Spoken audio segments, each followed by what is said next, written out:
Hello and welcome to this case discussion session. My name is Dr. Amar Udare. I'm a radiologist currently working at McMaster University, Canada. And let's start our first case for today.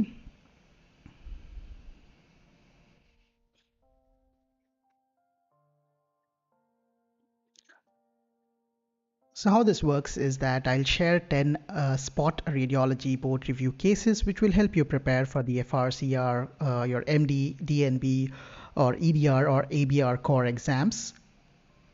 After the image, there'll be a short slide. There'll be a slide with discussing the findings, diagnosis, and key points, including differentials, in a very short format. So let's move on to the first case.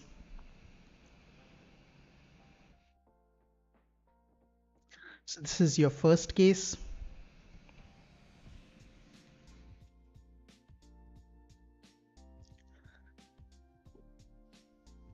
So have a look at the case and type in your answers in the chat section. For those who are watching this video later, make sure that you note down your answers either in the comments section or on a piece of paper, just to make sure that you're attempting all questions. So what we have here is a T2 weighted sagittal MR image. Just let me switch on my pointer.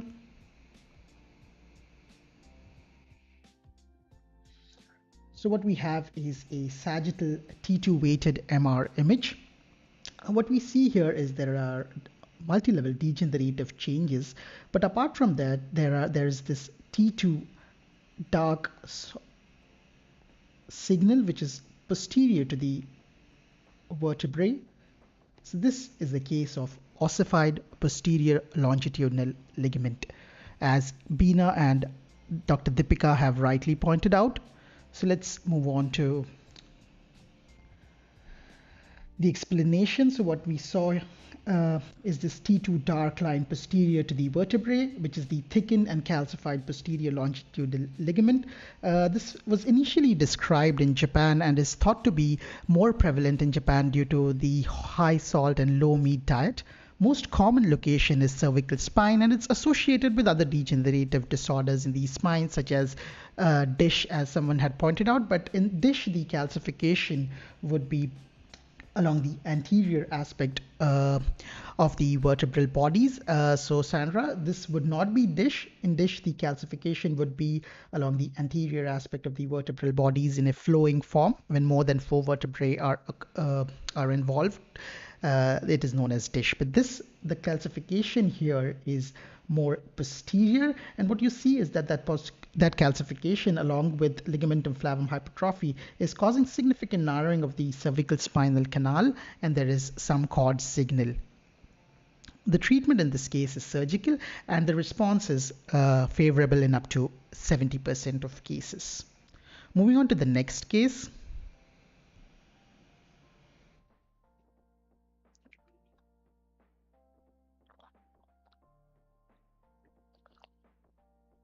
So we have these actual MR images at the level of the pons. Both of these are fluid sensitive sequences. The history in this case was left facial pain.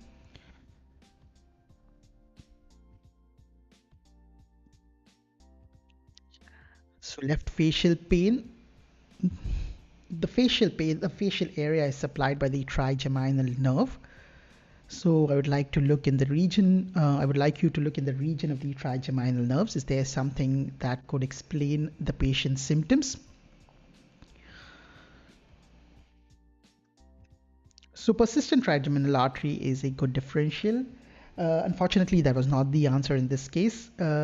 As Sandra has rightly pointed out, neurovascular conflict or trigeminal neuralgia. So what you see here is that the basilar artery is doiculoectatic, as Bina has already pointed out, but it also is coming very close to the trigeminal nerve. So this side, if you see this is the Meckel's cave, and this is the expected location of the trigeminal nerve, and this artery is coming really close to the left trigeminal nerve, and pulsations from this artery can cause pain to the patient, and that is known as trigeminal neuralgia. So the most common cause is vascular compression, but it can also be seen due to multiple sclerosis or masses. The most common artery that is involved in this neurovascular conflict is the superior cerebellar artery. What sequences would you recommend for a patient in suspected trigeminal neuralgia? Is there a particular sequence that you would want your radiology tech to take?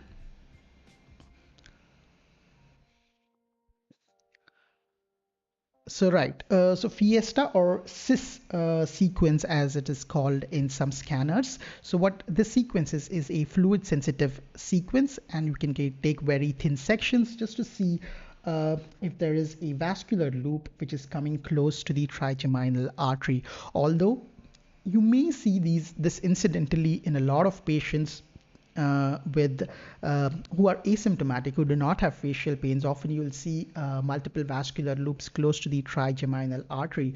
So in that case, you can just mention it in your report, but it's significant when the patient has symptoms. So if a patient is being referred to you for trigeminal neuralgia, these are the things that the surgeon would want to know. Is the compressing vessel an artery or a vein? So a 3D TOF sequence is a good sequence to add in. Contrast may or may not be necessary, but a 3D TOF and a 3D CIS or Fiesta sequence is important for diagnosing these. So what vessel it is, and what portion of the trigeminal nerve is affected. So if the distal portion is affected, the chances of the patient being symptomatic for that are less. However, the proximal portion is more susceptible to vascular compression. So whenever the proximal portion of the nerve is affected, that is more important. And what's the treatment for this is they'll surgically separate the vascular loop and the nerve by non-absorbable material, and the commonly used material is Teflon Paget. So if you can imagine, they'll put a Paget here just to separate the vessel from the trigeminal nerve. Moving on to the next case. This is an elderly female patient presenting with headache.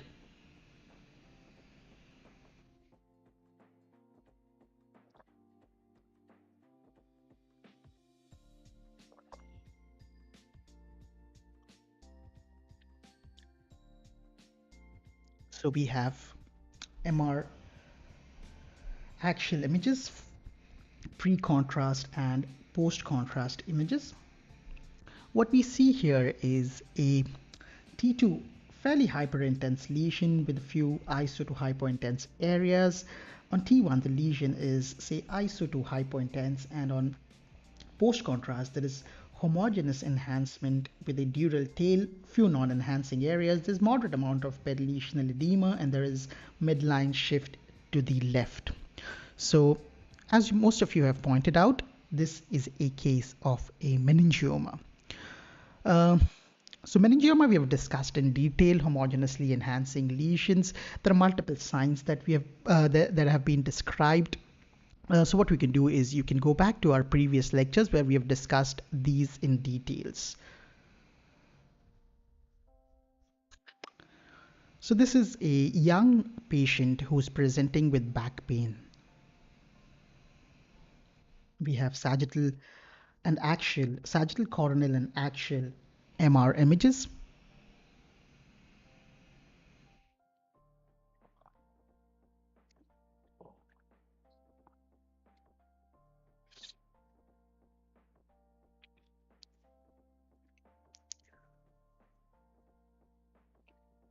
So what we see here is this T2 hyperintense. So if you see the intensity of the lesion matches that of the CSF. So it's fairly fluid intensity.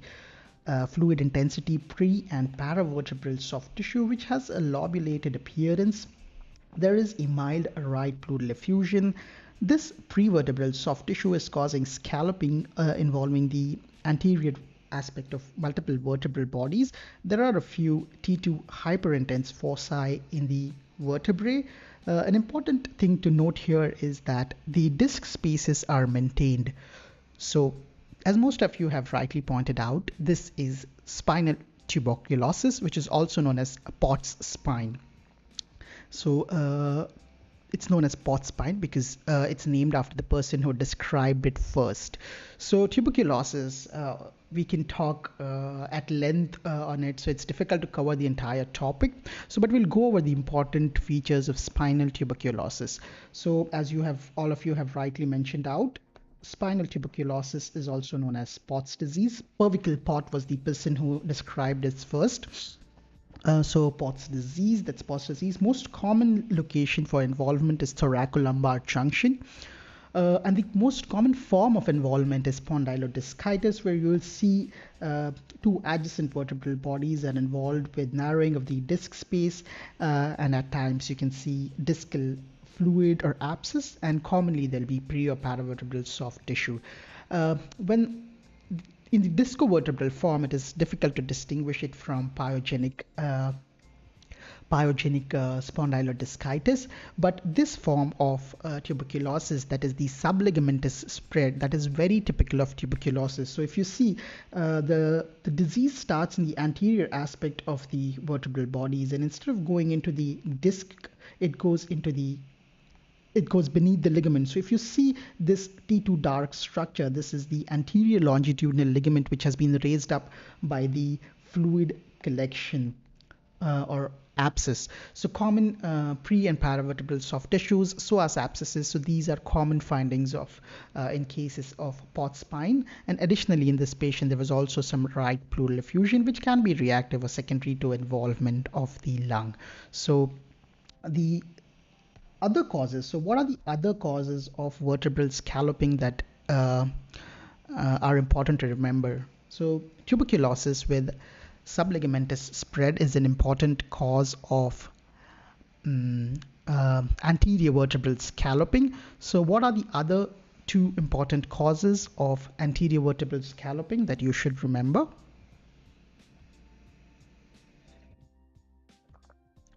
So Manish and Shivali have rightly pointed out. So aneurysm, be it of the descending thoracic aorta or of the abdominal aorta, and nodal disease, which can be due to any cause, but commonly lymphoma, these can cause anterior vertebral scalloping. Neurofibromatosis, I'm not sure if it can cause anterior vertebral scalloping. It's most commonly they involve the exiting nerve roots. At that time, they can have a dumbbell-shaped mass there, and they can cause expansion of the neural foramen. I'm not sure if it can cause, if there's a plexiform neurofibroma involving that region, probably, but the most two common causes that you have to remember are an aneurysm of the aorta or nodal disease due to any cause. So again, a fairly common case for those who are doing their calls, say you're in your first or second year of radiology. This is an important diagnosis which you should not miss. And if you see this on your call, make sure that you call up your emergency physicians and let them know that there is additional investigation that needs to be done. So this patient has a typical history, which is so he presented with the worst headache of his life. So that history might help you. No history of trauma.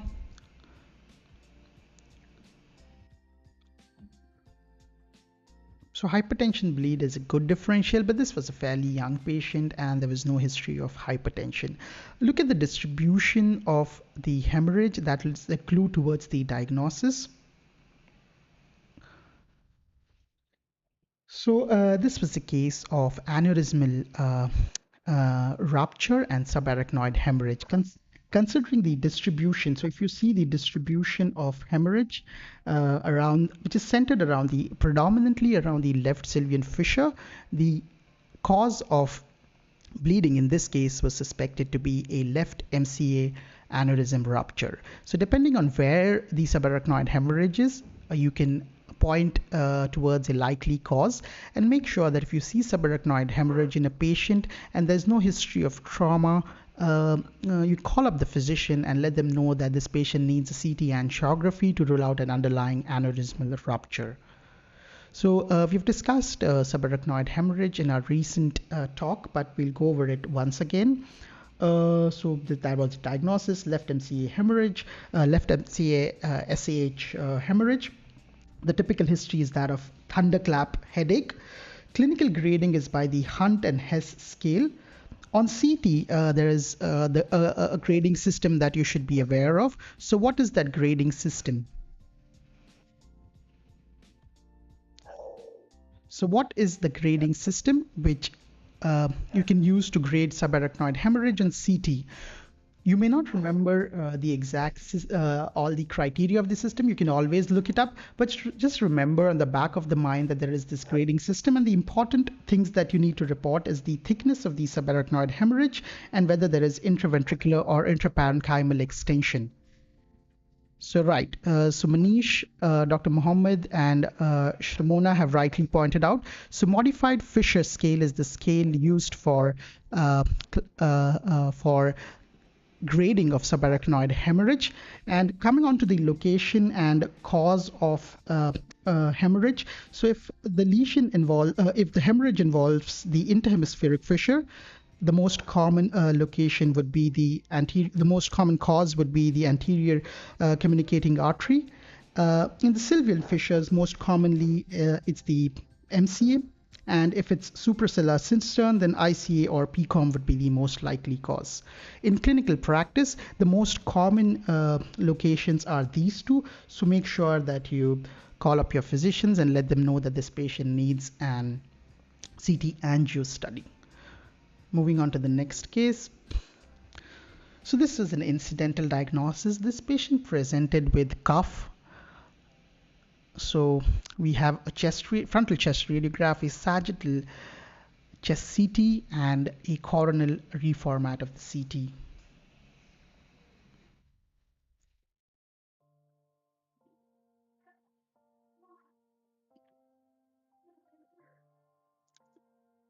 So in the chest radiograph, all you can see is some opacities in the infiltrates in the left upper and mid zones. There is some widening of the mediastinum, but that can always be due to unfolding of the aorta. On the sagittal CT image, you can see that the descending thoracic aorta is dilated. And additionally, on the coronal reformats, there is this left upper lobar consolidation for which the patient had presented. So in this case, this is an incidental descending thoracic aorta aneurysm. Mycotic aneurysm is a good differential, but however, this was far away from the descending thoracic aorta, so that was not thought to be the cause. So this was just an age-related descending thoracic aorta aneurysm. Again, it's difficult to go over the entire pathophysiology of aneurysms in this talk. So we'll go over the important points that you should remember. Most of you know that there's the Stanford classification for thoracic aortic dissections, but remember that the same classification is used for other pathologies as well. And the reason to remember that is because that will determine if a patient can undergo endovascular repair or no. So for pathologies affecting the thoracic aorta that are before the branching of the left subclavian artery, endovascular repair is not possible because often the aortic valve is also involved in those pathologies, and that also needs repair.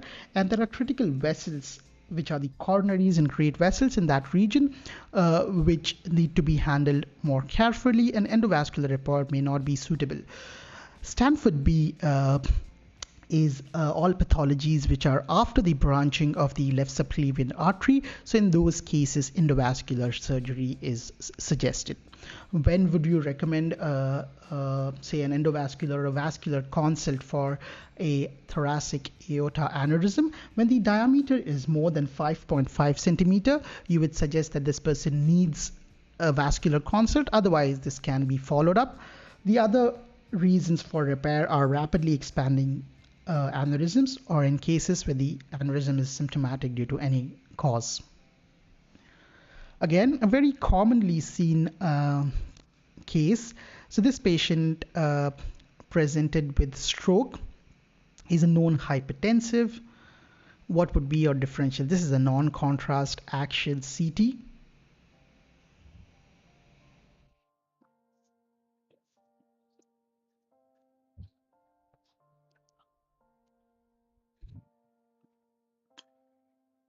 So what we see here is this lentiform hyperdensity in the right basal ganglia regions. There is some dependent densities within this area. So this was a case. There's a mild perilesional edema as well. I don't see a lot of, I don't see significant intraventricular hemorrhage. This is all choroid plexus calcification. This was a case of hypertensive intracerebral bleed. This is a very common case, and this is the most common location for hypertensive hemorrhage. A very routine case. Most of you must be seeing this in your day-to-day practice. Basal ganglia are the most commonly involved regions. Less commonly, you can see hypertensive hemorrhage in the thalami or in the pons as well. Long-standing hypertension can give rise to other pathologies, which includes accelerated atherosclerosis and microaneurysms involving the basal ganglia arteries. These are not very common, but it's just something that you may be asked in the exam. So these aneurysms involving these micro vessels are known as Charcot-Bouchard aneurysms. So you can remember that. Again, a very routine case. So this is an MR image. We'll take some time over this. So go over the images, try to see what sequence is it, both these sequences, and what abnormal pathology do you see, and how does it look on each of the sequences. So I'd shared this recently in our Telegram and Facebook groups. If you're interested in joining these, I leave a link to those in the description section, so you can join us where we discuss radiology cases and share useful radiology resources. So you can go over those in that group. So I leave a link to that in the description. So let's go over the images. So let's see what sequences are these first. So the CSF is hyperintense in this one. The gallbladder is hyperintense. So this is T2 weighted sequence. But if you see the fat, the subcutaneous fat is being suppressed. So this is a T2 fat saturated sequence. Coming on to this sequence, this is a atypical sequence. Like, not a lot of you may or may not be doing this sequence, so I'll go over it. So we see that the liver is enhancing. The kidneys are not enhancing much, but there is some contrast in the collecting system. So this is a hepatobiliary specific contrast delayed sequence, which is also known as which the common hepatobiliary contrast used are Eovist or Primovist. So this is a hepatobiliary contrast phase MRI. So what we see here is that there is this T2 isointense lesion, which is follows liver parenchyma signal in most parts, except for the central portion, which is T2 hyperintense. And on the delayed phase, it takes up hepatobiliary contrast, while the central portion does not take up contrast. So as most of you have rightly pointed out, this is a case of focal nodular hyperplasia. Focal nodular hyperplasia is just remember that it's just normal liver parenchyma with abnormal bile drainage. So if you remember it from the pathology perspective, its imaging is very typical. So the imaging characteristics are that it look similar to liver parenchyma on most sequences, especially the pre-contrast sequences. So on T1 and T2 weighted sequences, at times you may or may not be able to identify the lesion. It can be that subtle. And for the same reason, it's also known as this stealth lesion. And on post-contrast sequences, these tend to show homogeneous arterial enhancement, which becomes iso to the liver parenchyma on the remaining phases.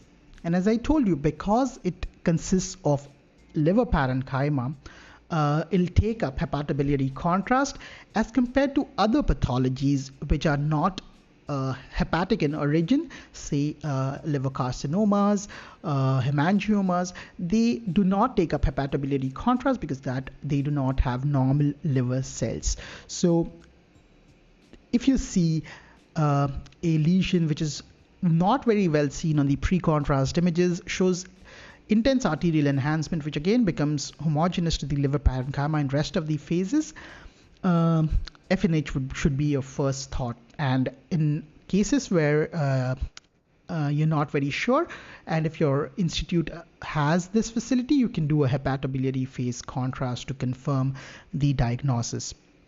So it's a congenital anomaly. The important thing to remember is that this question was raised in one of our in the Telegram group discussion. So question to all of you who are attending is, do OC pills cause FNH? Is OC pill use a cause of focal nodular hyperplasia? So you can type in yes or no, because this is a common confusion and it's important to remember because there's another pathology that this needs to be distinguished from. So perfect. So oral contraceptive pills are not a cause of focal nodular hyperplasia. They can affect the size of these lesions, but they are not the causative factors for this. So whenever in your exams, if you hear OC pills, your brain should automatically start thinking of adenomas, not FNH. So remember that quite a few of the students had confusion about this, but whenever you hear OC pills, your next thought process should be about an adenoma and not an FNH. The central scar is characteristic for FNH, but it's not specific. You can see it in other cases. But the imaging appearance of the scar is typical for FNH. So remember that the central scar is hyper intense on T2 because there are abnormal bile ducts in that region. So bile ducts, remember, of fluid intensity. So T2 hyper intense central scar, and that central scar will not take up contrast. It's fibrotic, so it'll usually show delayed enhancement and will not take up hepatobiliary specific contrast. So that is typical for FNH versus a fibrolamellar HCC, in which cases the central scar will not be T2 hyperintense, and it may show, the lesion in that cases may show calcifications. So that's a variety of hepatocellular carcinoma, which is not that common. But if you have to distinguish FNH scar versus other pathologies which can cause a central scar, remember that T2 hyperintensity, uptake on hepatobiliary phase contrast, these are typical for FNH. Let's move on to the next case. Again, a commonly seen appearance. You may give differentials in this case because it's very difficult to know about, like give the perfect diagnosis without the detailed history and other sequences in this case. So we have T1, T2 and post-contrast images.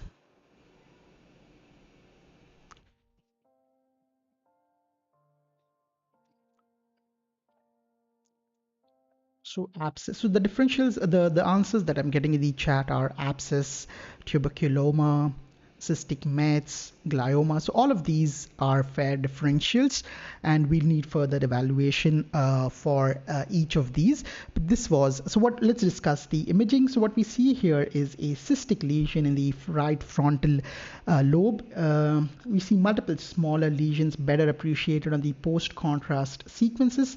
There is thick peripheral enhancement, and there is significant perilesional edema around the lesion. So as all of you mentioned, abscess, a glioma and metastasis are fair differentials. This was a case of a glioblastoma or GBM. Tuberculosis is a good differential. The one thing that goes against tuberculosis is that there's not much T2 hypointensity around the rim, although tuberculosis can have varied appearance and can masquerade anything and everything. But a T2 hypointense appearance is fairly characteristic in cases of tubercular abscesses. So if that is not there, I would keep it slightly lower in the differential. In this case, a diffusion sequence would help, because that will help us rule out a abscess. An abscess will show homogeneous restricted diffusion in this central portion. The other differential, as you have mentioned, is metastasis. In cases of metastasis, what we can do is we can do an MR spectroscopy at this solid portion of the lesion and see if there is see the metabolites and see if there is NAA peak. So NAA is seen in normal. It's a normal brain metabolite, and absence of that would suggest a metastasis. Another important differential, an imaging feature which will help you differentiate a METS in most cases, but not always, is that the amount of perilesional edema. So if you see a small lesion with large perilesional edema, think about metastasis.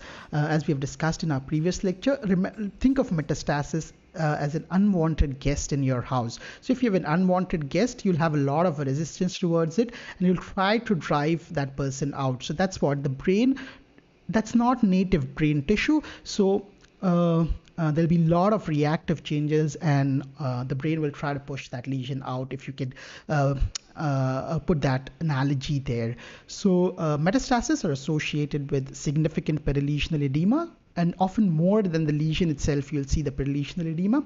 And the other thing is that if there are multiple lesions or there's a known cancer, metastasis would be the first differential. So I agree that all of those are valid differentials. This was a case of glioblastoma multiforme. An important recent development is the IDH mutation. There are a lot of mutational studies which are going on, and we're trying to identify glioblastomas which have better prognosis compared to other the genetic subtypes of gliomas which have better prognosis. You can go over it later in detail. I'll leave a link to references and reading material in the description. The associated syndromes with glioblastoma multiforme are neurofibromatosis, as all of us know. Leaf-Romani is also a cause of a genetic cause of glioblastoma. And one important cause to remember is Turcot syndrome. Does anybody know what is Turcot syndrome associated with apart from gliomas? So it's one of those lesser common syndromes. The clue is that the finding is in the abdomen. So what abdominal pathology is associated with Turcot syndrome? So multiple colonic polyps and glioblastoma multiforme are seen in Turcot syndrome. So on similar lines, just because we've talked about these things, let's go over the differentials for a ring-enhancing lesion in the brain. Ring-enhancing lesions are common pathologies that you'll encounter in your reporting. So let's go over the differentials. So try to chat in. So this is the mnemonic that I remember, Magic Lady Doctor. You can come up with your own mnemonic or try to reform it in a way that you will remember it better. This is my mnemonic. You can type in the differentials for ring enhancing lesions that you know of in the chat section. I'll give you some time and then I will expand this mnemonic for you.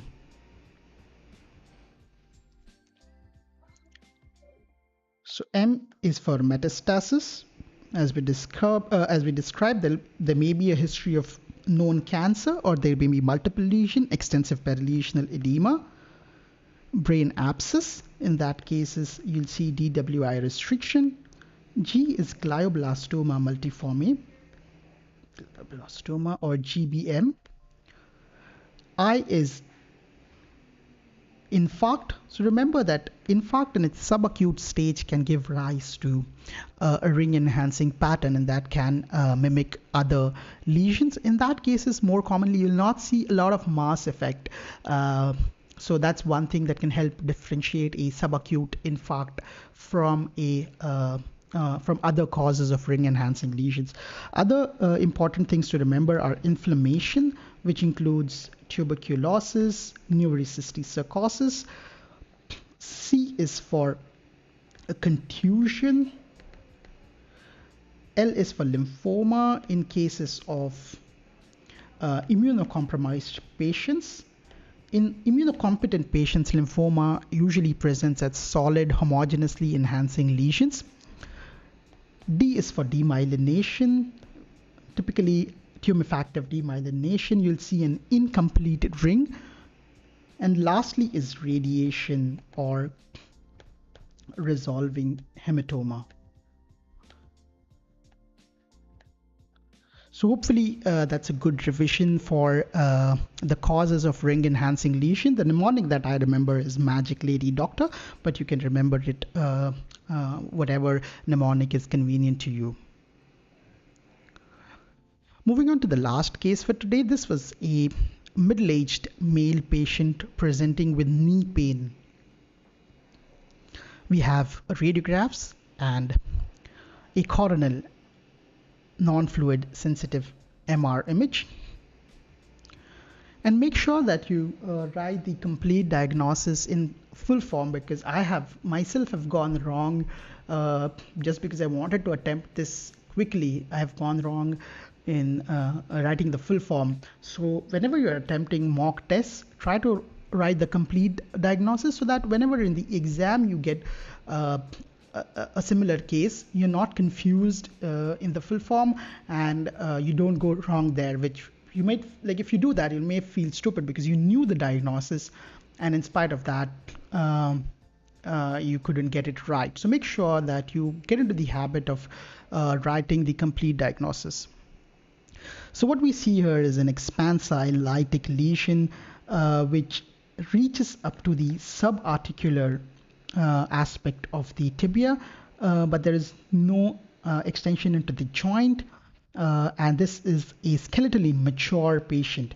So this was a case of giant cell tumor, and GCT is the commonly used full form, but GCT can also stand for germ cell tumor, and I've done that mistake before. So just make sure that you expand the right full form. So it's germ cell tumor and GCT. Germ cell tumor and giant cell tumor both can be GCT. So make sure that you mention it as giant cell tumor and not just GCT. So eccentric expansile lesion which reaches up close up to the joint space in a skeletally mature individual. The most important thing to remember about giant cell tumors, see, I got confused. So the most important thing to remember about giant cell tumors is that they are subarticular. So this is very, very characteristic for giant cell tumors. They reach very, very close to the articular surface. 80% of the cases are benign, but 20% are known to be malignant, and lesions which involve the distal radius, they are concerning because they are more commonly malignant than other places. It's also known as osteoclastoma. Patellar lesions are uncommon, but if you see a lytic lesion in the patella, the most common differential for that would be a giant cell tumor. And as I said, the subarticular extension of the lesion is characteristic for a giant cell tumor. So let's go over the cases that we discussed. We discussed a case of ossified posterior longitudinal ligament, or OPLL, a case of vertebral basilar artery dicholectasia causing trigeminal neuralgia. We saw a case of meningioma. You can go over the previous discussions for the detailed differentials. We discussed spinal tuberculosis and causes of anterior vertebral scalloping, subarachnoid hemorrhage and the common locations for these causes. How do you need to report aortic aneurysm and what's the Stanford classification? We went over hypertensive hemorrhage and what other microaneurysms in the basal ganglia caused by hypertensive hemorrhage, known as an interesting case of a liver mass which showed T2 central hyperintense scar and took up hepatobiliary contrast, which was focal nodular hyperplasia. We discussed glioma and differentials for ring-enhancing lesions. And lastly, we saw a case of giant cell tumor. And I'd like to thank Dr. Atul Deshmukh for all his cases. And thank you for attending this discussion. And if you're not yet subscribed, do subscribe to the channel, and if you have any suggestions, you can mention that in the comment section, and make sure that you like the video because that helps the video reach more and more residents. So make sure that you hit the like and subscribe button. To get updates about all our future lectures, you can hit the notifications bell so that you get notified about future lectures. Thank you everybody, and have a good day and a nice weekend.